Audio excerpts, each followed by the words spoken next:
Here's another series of exercises in which we're going to work the scalene muscles and our neck muscles. And we're also going to work the outer hip, and we're also going to work the inside of our hips, specifically the pelvic floor. So we'll start with this exercise. Now, for those of you that are really tight, you can, if you cannot do this exercise, if this position is difficult and hurts too much, just be very gentle with it. If even just being in this position is all you can do, then that's absolutely fine. You can just flex while you're in this position, flex the muscles behind your shoulder blade, your scapula, and just flex it like you're trying to flex a bicep.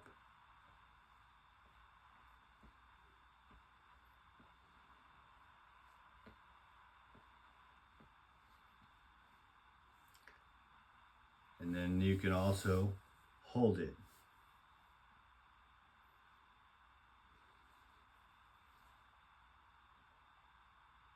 Until if you start getting muscle spasms, then just relax.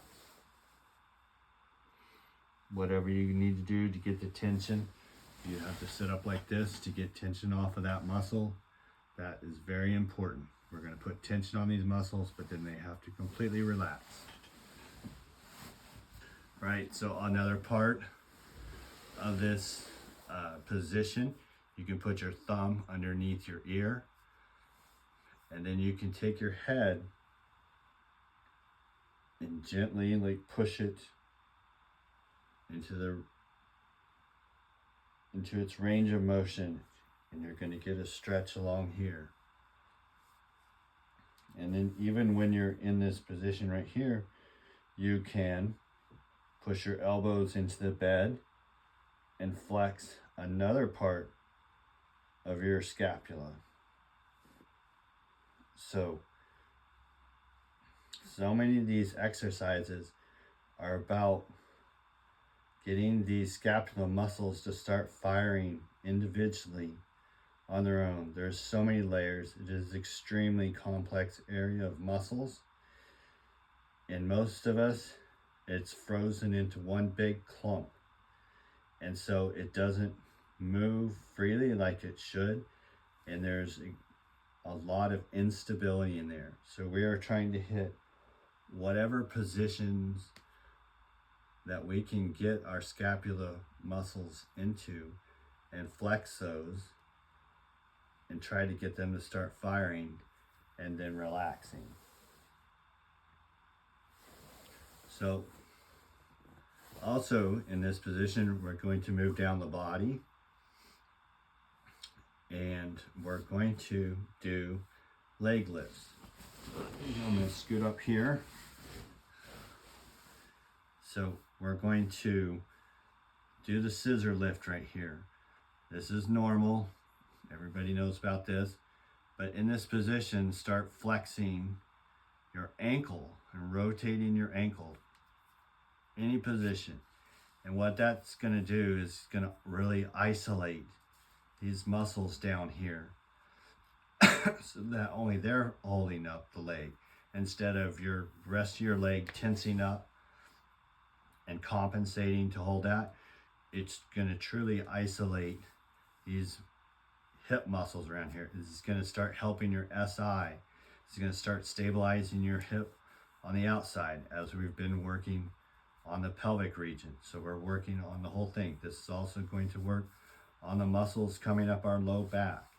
We're working on this whole area. It's extremely important to start being the solid base for our posture.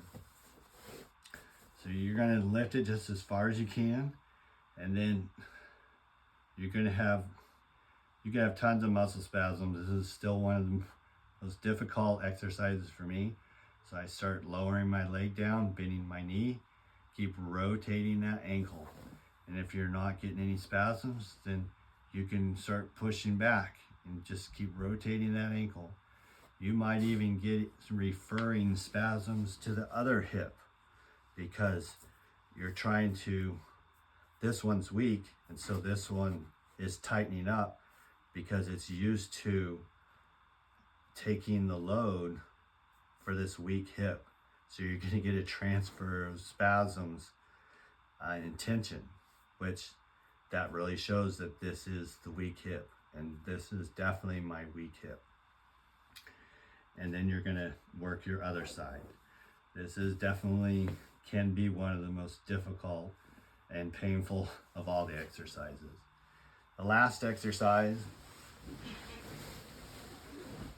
so we're going to lay down, put our feet together, let our legs spread out, and if you're so tight you can't get any farther, then just let it lay as far as you can.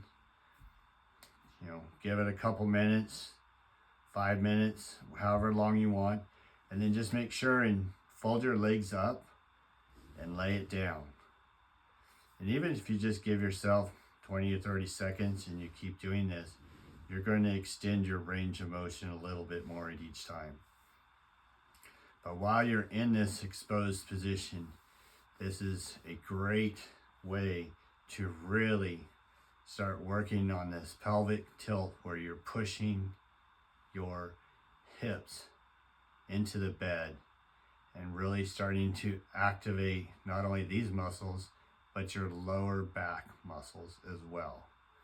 And then of course you're trying to keep this loose because this is what you're going to breathe. Now, if your body is not used to this, you are going to be activating this and this at the same time. And that's what you're going to be practicing not doing. And so sometimes even if you just rub down here and use that tactile reference and tell your brain, this is where I want the muscles to be firing, is in this area. That can help you out as well. So you're just going to work on rolling those hips in and really work on pushing that pelvic bone up and really rocking it. You're going to feel it in your buttocks, in your hips. You're going to really feel those muscles being activated. And then straighten out your legs.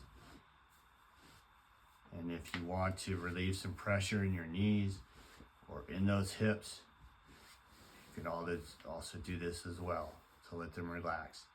And then you can go back again and start doing that for as long as you'd like. All right, I think that's it for this.